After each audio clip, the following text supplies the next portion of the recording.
Hey, welcome back to my booktube. Camille here. We're going to discuss a bunch of signings and pre-orders that are coming up in February that I'm super excited about. So, stay tuned, stick around, have fun. Okay, but first, please, someone discuss Sherlock with me because still not over that finale at all. Okay, so first up is Red Queen. We are discussing the release of King's Cage. I did buy a pre-order for that. Barnes & Nobles I don't really recommend because it's still saying it's not going to show up until after the signing. So we'll see. We'll end up with multiple copies probably. A little bit about this series. Came highly recommended, really anticipated.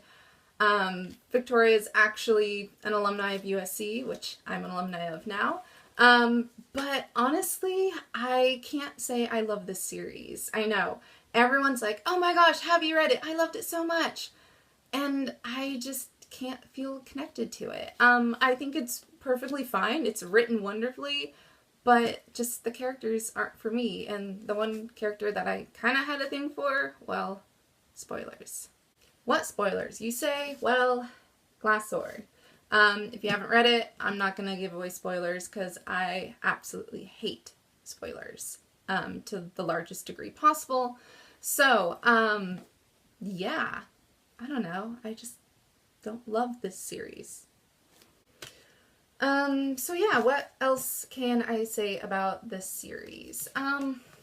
It's good. It's really interesting, and I'm actually rooting for the bad guy in this one. Not in the way of The Young Elites, which is, I love that series so much. This one, I'm rooting for Maven. I want to see what that crazy kid does next, because it's just like bananas, basically. P.S. The event I'm talking about is the signing at the Grove on February 7th, or is it the 6th? One of those days. Moving right along. And who else is going to be at this signing? Veronica Roth. I know a lot of people have issues with Divergent. It was one of the first YA books that I read alongside Maze Runner and Hunger Games. That kind of kickstarted YA for me. And yeah, I mean, sure, there can be issues in it and don't agree with everything that goes on, but I love Triss, and I think out of a character arc, Triss's arc is absolutely fabulous. The arc that she goes on from Divergent all the way to, wait for it, Allegiant, which a lot of people have issues with. I personally think this is one of the best finales. Why? Well, Triss's arc. I mean, from the first couple of chapters in Divergent, we all knew what was going to happen if you pay attention to her test. Yeah, I mean, like, I think from the beginning we know that she is both Abomination and Dauntless. And I think by the end of this series we really come to terms, as Triss does, with who she is. And for me, that was such a powerful moment, and I actually skipped out on school to read Allegiant because I was so scared and terrified of spoilers. And I know there was a lot of backlash for how it ended, but I don't think you could have had a better ending. Just with her arc, it was necessary, and a lot of people don't want to hear that. But if you read it from the beginning, pay attention to the details, because Triss's character is just that. She is selfless, and by being selfless, she is brave. So yeah, that is why I'm very excited to see Veronica Roth again. I saw her a few years ago at the LA Times Festival of Books. Yeah, and it's just always a pleasure to hear her talk. Look it! Signed! Ah, precious! Alright, so I know there is some controversy surrounding Carve the Mark. I've heard much about it, both good, both bad. I think everything book-wise needs to be taken with a grain of salt. And I think readers need to judge for themselves. I'm not an advocate for believing what anyone says, actually. I mean, there's people I respect and I'll respectfully disagree with them sometimes, but that's just kind of for me what reading is. Reading is a personal journey, so you can take one thing away from it, I can take another thing away from it, and you have a conversation. It's not an argument over who wins or who loses or if it's right or if it's wrong. It's people coming together and sharing an expressed idea. And I think that's all you can ask. Totally just ran out of battery and we're back. Yay! But yeah, basically I just believe that reading is both an individual experience and a community experience, and everyone brings something different to the table. So I'm excited to read Carve the Mark. I'm still waiting for my copy to show up, Barnes & Nobles. But yeah, I'm excited. I can't wait to read it. A little bit of another introduction section. I don't want to be pigeonholed as a booktuber.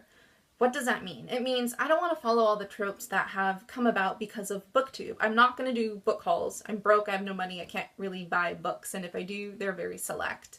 I don't want to have to do, I don't know, just all the other things that are just kind of mandatory with having a booktube. A booktube should be about just expressing books that you love, or books that you read, or just having a general opinion on books. For me, that's the biggest thing, and I just kind of want to be true to myself. I love the fact in the Hunger Games that Peeta's like, I don't want anyone to change me. And I think that finally in my point of life, I know who I am, and I know where I stand on things, and I don't want anyone to change me either. And I think I'm finally coming into who I am, and I'm just gonna be me, basically. You can take it, you can leave it. This is just one redhead's opinion. So, enjoy. Okay, real quick fangirl over Sherlock. Yes, I've read the books and the stories. They are wonderful. But I'm talking about BBC Sherlock Season 4. If you haven't seen it, please. It is one of the best storytelling episodes I have seen. That second episode. The first one doesn't really count. I didn't like the first one as much. But the second one, like, oh my gosh, there's a reason why I love Stephen Moffat. I just had to say that because I'm wearing a Sherlock shirt and it's necessary. Also, really quickly, update on current read, Throne of Glass. It comes highly anticipated and there's a lot of hype and I'm not sure. I'm 2 chapters in. I kind of guess I know now why people fangirl over certain characters because, like, their name's been mentioned, but I'm just so skeptical. I just don't want it to be overhyped. I'm really hoping that as I read forward with this, I'm going to read Carve the Mark after this because hopefully it will show up by then. But I'll keep you posted. Check out Instagram. You'll see pictures. You'll see stories. If I throw the book across the room, you'll know. Also, like, check it out. It's Clock Ring. How cool is that? So basically my booktube is going to be a redhead fangirling about a lot of things she loves and just generally talking about random things or showing you clock rings or complaining about glasses because they're falling off my head right now and I need to get them fixed. But, you know, what's a girl to do? Okay, fun fact time! Quick 5 things that you don't know about Camille. One that you might already have heard is I wear glasses, but I don't necessarily like to wear them, so I'll shoot some videos with them on, some with them off. They just kind of wander. Fun fact number 2 is I'm a writer, which you know at this point, but what is Camille writing about? This. Pirates. I've been working on this for a long time and doing a lot of research to make it realistic as possible. That's what I want. I want real world, as immersive as you can get. So that's the fun behind the scenes of Camille. Fun fact number 3. Before I stopped watching Agents of S.H.I.E.L.D., I loved Skye as a character.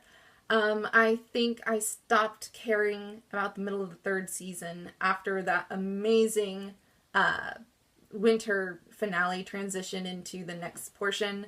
But basically after that, Hive, like, they wrote themselves into a hole and didn't know how to get out of it, and they're still stuck in it because this season sucked and I'm not watching.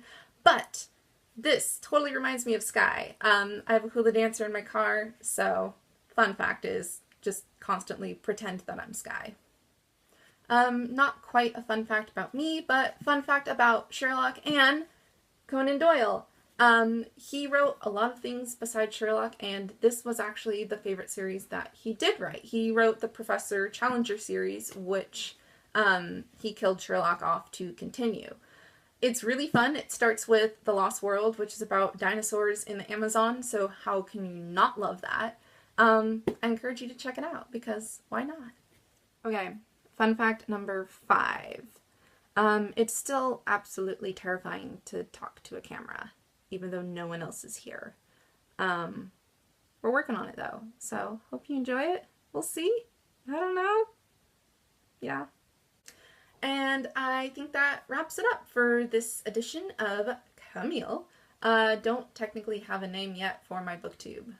Any suggestions? See you later. Just realized you probably can't see the full shirt.